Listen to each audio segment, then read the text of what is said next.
On passe à notre focus de ce dimanche soir. On s'intéresse à la ZLECAf, la zone de libre-échange continentale africaine, au menu des discussions à Davos cette semaine, souvent présentée comme le plus grand accord commercial au monde et censé incarner une nouvelle ambition. Quel reste-t-il des promesses initiales? Quelles conditions concrètes pour en faire un levier de souveraineté économique? Notre invité de ce soir va répondre à ces questions. Il est économiste, chercheur, indépendant et spécialiste des politiques panafricaine, Martial Zebelinga. Merci et bienvenue dans le JTA. Merci. On est content de vous avoir, en particulier ce soir. Plaisir Alors, partagé. Davos 2026 a remis la ZLECAf au centre. Pourquoi cet accord revient-il en force cette année? Expliquez-nous. Alors, il y a plusieurs raisons. La première raison, c'est que le secrétariat de la ZLECAf s'est démené pour se faire entendre. Donc, il a quand même Un très bon lobbying. actionné un certain nombre de réseaux pour se faire entendre, et c'est tant mieux pour lui. La deuxième raison, probablement, c'est qu'il y a plusieurs changements. On est vraiment à un moment où, d'un point de vue commercial, il y a des grandes mutations, il y a des insécurités, il y a des attentes changeantes, avec notamment la nouvelle logique des tarifs plus ou moins réciproques, plus ou moins guerriers, plus ou moins belliqueux ou bellicistes. Donc cette logique-là fait en sorte que de plus en plus d'acteurs se posent des questions de relocaliser leur activité, etc. Ça peut redonner de l'attractivité à l'Afrique. Troisième élément assez important, c'est qu'on est au cœur de changements technologiques. On sait qu'aujourd'hui, les matières premières dites critiques, par exemple celles qui permettent la transition numérique, celles qui permettent de développer l'électronique, celles qui permettent aussi de produire beaucoup dans l'industrie de l'armement, elles sont localisées entre autres en Afrique. Du coup, notamment au Congo, etc., dont on parle souvent ici. Exactement. Donc la conséquence, c'est qu'il y a un nouvel intérêt par rapport à l'Afrique. Et on pourrait comprendre que le secrétaire de la ZLECAf se démène pour se faire entendre à Davos, même si à titre personnel, je ne suis pas sûr que ce soit le meilleur endroit pour discuter de ces questions-là, des questions africaines, d'un point de vue africain. D'un point de vue africain, vous avez raison. À l'échelle du continent, certains vont plus loin et présentent cet accord, finalement, cette zone de libre-échange, comme un panafricanisme économique, comme on a pu entendre des discours panafricanistes ailleurs, plus politiques. Est-ce que vous êtes d'accord ? Alors, oui et non. Alors, il faut savoir que la première version du panafricanisme, c'est une version, on va dire, très Nkrumah, Cheikh Anta Diop, etc. Oui. Alors, c'est une version d'abord politique, c'est-à-dire c'est l'État fédéral africain, panafricain, qui imagine des stratégies économiques, une planification économique, l'industrialisation du continent. Cheikh Anta Diop a beaucoup travaillé sur cette question. Et puis, on arrive à l'intégration économique, monétaire et même l'intégration militaire. L'intégration culturelle également. Donc ça, c'est la version, j'ai envie de dire, le logiciel dur du panafricanisme, version Nkrumah, qui n'a pas prospéré pour les raisons qu'on sait. Donc aujourd'hui, il y a eu une relecture de ces questions-là, une inspiration panafricaniste qui est demeurée, mais là, on reste d'abord sur un aspect commercial, même pas économique global, c'est un aspect commercial.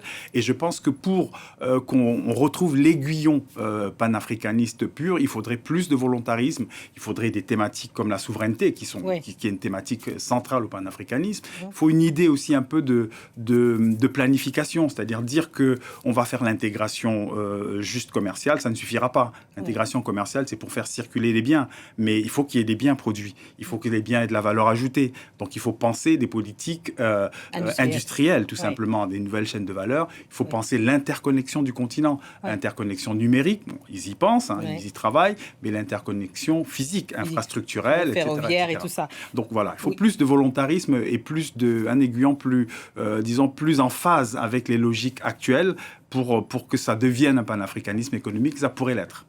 Alors, j'aimerais qu'on vous entende et qu'on essaie de comprendre un peu mieux ce marché d'1,3 milliard d'habitants. Qu'est-ce que ça signifie concrètement, la ZLECAf, pour, on va dire, les PME, pour un agriculteur ou même un jeune entrepreneur africain? Qu'est-ce que ça pourrait signifier? Oui, qu'est-ce que ça pourrait signifier? Voilà, parce qu'effectivement, ratifié il y a 5 ans, mais toujours pas vraiment en œuvre là. Alors, ratifié il y a 5 ans, ratifié, ça veut dire quoi? Ça veut dire que les États ont signé, ça c'est la signature. Ensuite, ils ont déposé ce qu'on appelle les instruments de ratification. En gros, les parlements ont accepté l'idée.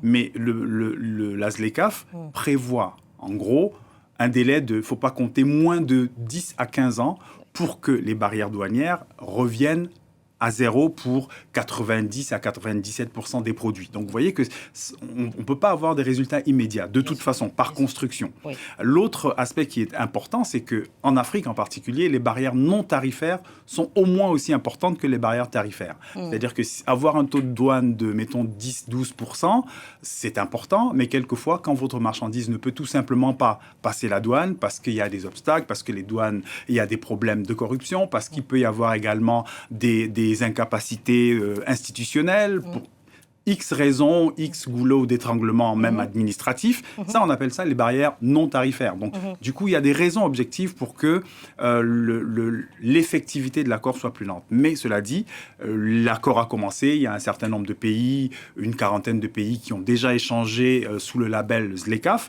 Mais concrètement, ça veut dire quoi pour une personne? Ça veut dire que, mettons, une PME qui cherchait à avoir de nouveaux marchés, de plus en plus, dans son environnement immédiat, ou même simplement, comme j'ai vu, des entreprises du Ghana qui étaient en relation avec des entreprises du Kenya, par exemple, sous l'égide de la ZLECAf, c'est de plus en plus possible. Donc, on a un marché plus vaste. On peut avoir une carte d'optimisation différente et se dire, si je n'ai pas de clients dans ma proximité ou dans mon pays, je peux en trouver dans des pays voisins et ça ne sera pas à des taux de douane rédhibitoires.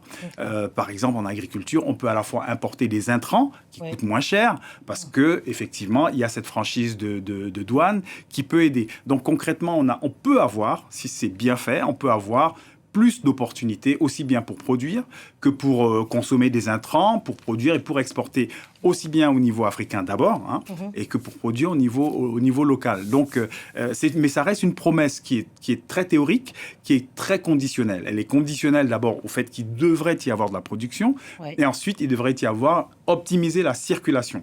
Ça implique aussi une appropriation plus forte de ce projet, qui est, à mon sens, un peu trop technocratique. Bon, en tout cas, on espère que ça va tenir ses promesses, en tout cas, à moyen terme, si ce n'est pas à court terme. À court terme, certainement pas. Mais à moyen, voire à long terme. Il faut espérer aussi parce qu'on est aux 5 ans de l'accord. Et c'est un accord qui est amendable tous les 5 ans. Et je crois que cet aiguillon qui manque, à la fois productif, à la fois panafricaniste, plus volontariste, plus en phase avec les attentes aujourd'hui populaires africaines, eh bien, il doit être un peu plus présent, un peu plus intégré au sein même de l'accord. Et ça, vu qu'on est dans les 5 ans et que l'accord est amendable tous les 5 ans, je crois que l'alternative africaine doit se faire entendre sur cette question. Merci beaucoup, Martial Zébelinga. Merci beaucoup d'être venu. Merci d'être venu dans ce Journal de l'Afrique. C'est la fin de cette édition. Merci à tous ceux qui nous ont suivis partout dans le monde et ce soir en particulier de Davos à Bengis. Voilà, à Benvis au Cameroun, en passant par Paris. Restez avec nous car l'actualité continue sur France 24. Merci.